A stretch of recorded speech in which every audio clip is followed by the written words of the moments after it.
Please listen carefully. Well, hello, universe, and welcome to the Optimist Daily Update. I'm Kristy Jansen. And I'm Summers McKay. And we're part of the team behind the Optimist Daily, making solutions the news. We bring you reader-funded solutions news every day in order to change the tenor of news media, social media, and the direction of your day to make it one focused on solutions. 7 days a week, we publish positive news stories written by award-winning journalists and delivered online to your inbox and through our social channels. And also, we are sharing these solutions in a commute-worthy, walk-worthy, home office-worthy, really inappropriate before our morning meeting, so we're not going to share that on the office-worthy podcast. Today is Friday, December 18th, 2020. So we are very late in getting to record the Optimist Daily Update today because Kristy and Amelia and I had a fantastic pre-call meeting that included conversations about solutions for bathing and period care. Period care. Yes, I gave a comprehensive review and usage tutorial on how to use the Viv for your V period cup. Reducing plastic for periods worldwide, which has now become one of my huge passions, and beer holders for your shower. And yeah, so all prompted, by the way, from our discussion of what articles we were going to spotlight from today's solutions. I think it's just utter silliness as we're coming to the end of the year. The Optimist Daily team is going to take a bit of a break for the holidays. We're going to record the pod a little bit next week. We have a great interview coming on Monday with Ione Butler. But other than that, we're going to check out. And I think we all have a big old case of TGIF. But it's we have a TGI holidays. 2020 over. Yeah, exactly. Is it over yet? No, and I think it'll bleed into 2021, unfortunately. But in the meantime, it's almost over. It is almost over. And you know what? I had this realization today, Kristy, is that really looking ahead, I was kind of making plans because our family does need to do some travel because we have a business trip we need to handle as we're considering some relocations. And I was trying to think of when we would feel comfortable rebooking our travel. And I was looking at March 16th. And I realized that was 1 year to the day since you and I were like, yo, peace out. I'll see you in a couple weeks. Yeah. And it's crazy that was, it's almost been a calendar year that we're 52 weeks. Exactly. It's a couple 52, whatever, let's not split hairs here. No, that's really interesting. Wow. Well, okay. So no other conclusion from that except for just wow. Wow. And in that moment where all you can do is just say, wow, because life is so weird. This is when we return to the Optimist Daily and we say, what solutions are out there that make us feel inspired today? The one that got me going, which got us going, which we'll start with, and we can just start with this one because it's kind of fun, was the lead headline. And it's about a fashion brand that is going to want you to send your old undies back so they can recycle them. And this is a startup called Big Favorite. And they are a new company that is really interested in helping us cut down on things that cannot be really resold. We're talking about circular economy. Levi's is taking its clothes back. Patagonia is taking its clothes back, and they can be refurbished and resold. I'm a big fan of donating clothes to secondhand shops and also thrift store shopping as a way to kind of keep things that have a second life in them out of the landfill. But there are certain garments that are really not appropriate for recycling or reusing. And underwear is certainly one of those. So are underwear is just not something you are going to buy on. Yeah. Exactly. Clearly. And it was talking about underwear that led to our discussion of period underwear, and then it led to our discussion of other period products. But these worn out undergarments, what are you going to do? Those end up in the trash. They end up in landfill. But actually, you can recycle those. You can turn that back into fiber. That is good fiber. Exactly. That is generally mostly cotton.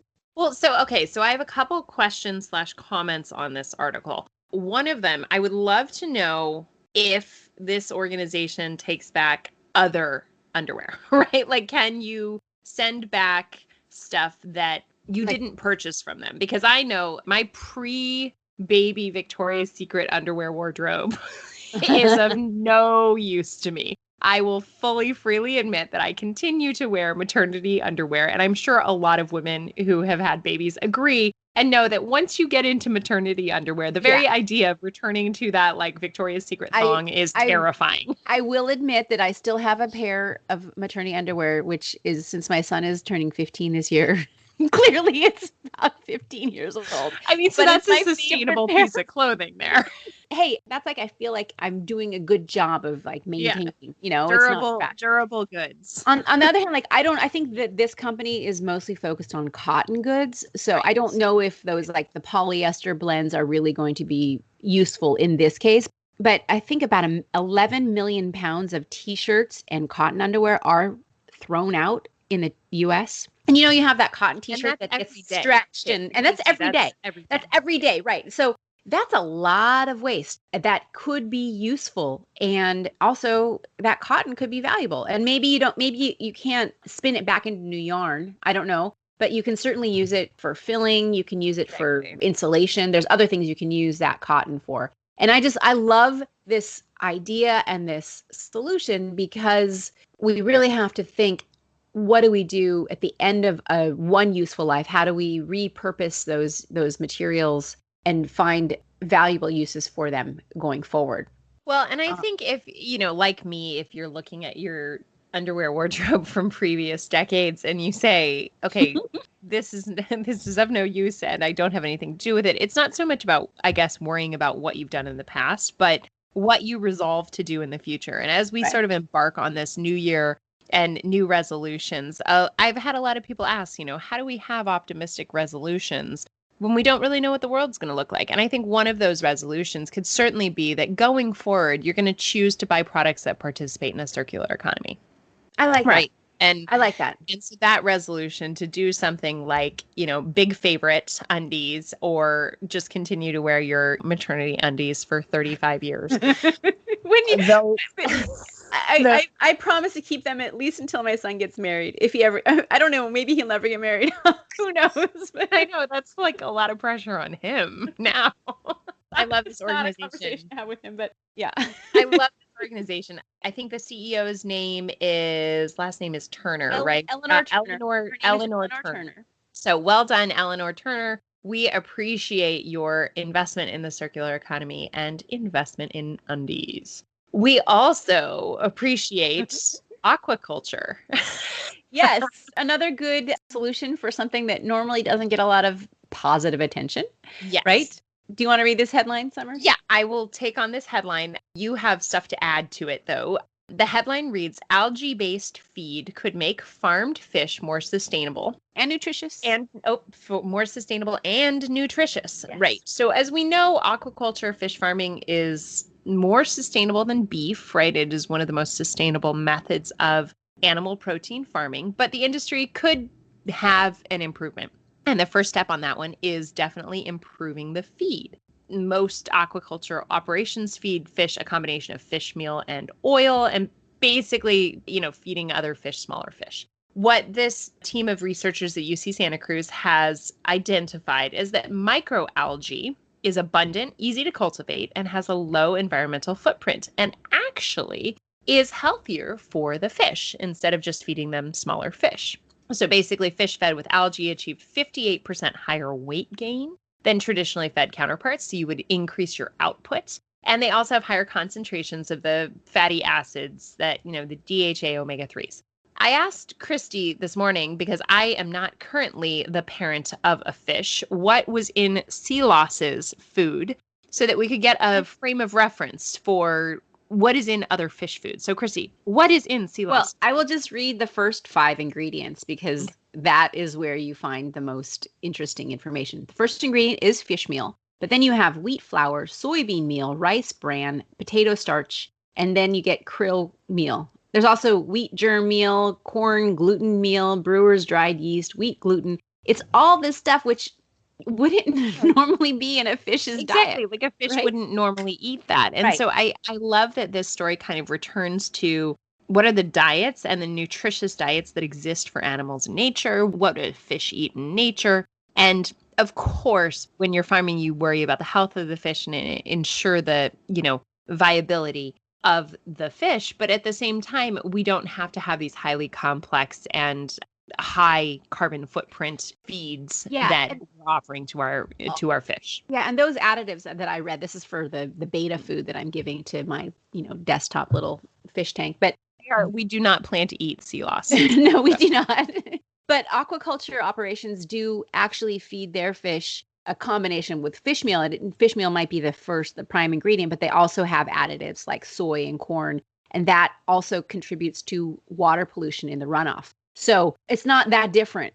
What I'm feeding my little beta fish is similar to what aquaculture operations in conventionally farmed fish is giving. So these microalgae based feeds actually can improve the health of the fish, but also make them healthier to eat for us. And so and healthier and more sustainable for the surrounding environments as well. So I think this is a really wonderful solution. And that was why I wanted to highlight it when we were talking about what are our two top solutions. Yeah, we were like fish and undies. The other headlines that are great today on the Optimist Daily include immunity. These 10 tips will help you boost your metabolic health. We're really on a get physically active bent here at the Optimist Daily. One of those things that will boost your immunity will definitely includes physical activity. The next headline reads, physical activity can help protect children from depression. For kids, but also for us, you know. Exactly. No surprise, tumbling around with your kids, let them tumble around. Mm-hmm. That keeps them happier. Yeah. Yep. I call it like running the baby. We yesterday had another wind event in my neighborhood, and so we drove to a park about 15 minutes away with my parents, and I put her at the bottom of the hill and ran her to the top, and then put her down and ran her to the top. And she sleeps so much better when she gets absolutely exhausted. So, and one way you might get some more physical activity is maybe by going fossil hunting. And that's our next headline, which is about a fossil hunter who's discovered an entirely new species of what they're calling sea dragons in the England countryside. And that's a fun story. It's an amateur fossil hunter who's discovered these. I had a hard time not picking that one because sea dragons are pretty magical. I know. Yeah. Pretty cool, huh? Job interviews, tips on how to brag about yourself without sounding conceited. And these are some tips which we had a funny typo in before it got fixed this morning. Well, one of the things, what I love about this story, and I think it's important for everyone to remember, is that honoring your achievements and giving respect to what you've accomplished is not, in fact, bragging. And that there is nothing wrong with being proud of what you've done and acknowledging how you've participated on a team and what you've brought to the team. Yeah. And I think that oftentimes in culture, we're taught to be more modest, or we're, don't brag. But at the end of the day, acknowledging the work that you've done is not, in fact, bragging. It's honoring and giving respect to the work that you've done and the people you've done it with. So one of the things about if you take these tips to heart and actually work on your own resume or talking about yourself, it might even make you feel better about the things you've done. And just shifting your focus on, instead of feeling like, oh, I've never done anything, which is, my common mental that imposter syndrome. Syndrome. Yeah. But actually looking at what you have accomplished, or even reframing even some of the things you consider failures to, hey, what are the lessons I learned? How did I grow from this experience? Here's why I'm going to be even more badass my next position. Exactly. I love that.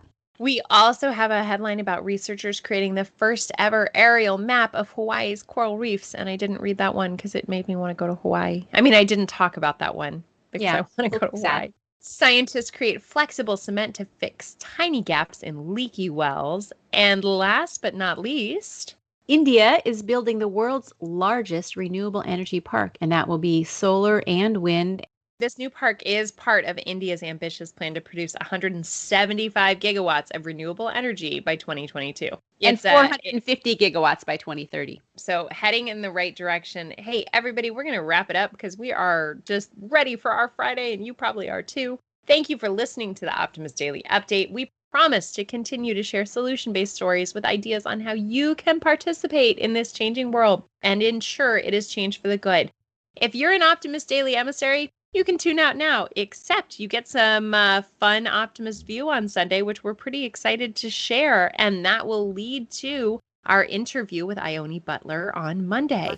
So if you are not yet an Optimist Daily emissary, you still have time to get Sunday's Optimist View simply by subscribing for $5 a month. One thing I want to mention is that, even if you are an emissary and you are looking for a last minute gift that doesn't have to burden the post office, consider giving the gift of an emissary to one of your friends or family members. And that would be something that will help support the Optimist Daily, and it'll help support the mental health and positivity of your loved one. Exactly. And we want to thank everybody who helps us keep the Optimist Daily free to all who need it, supported by those who can. Thanks, everybody. Have a fantastic weekend. Talk to you on Monday.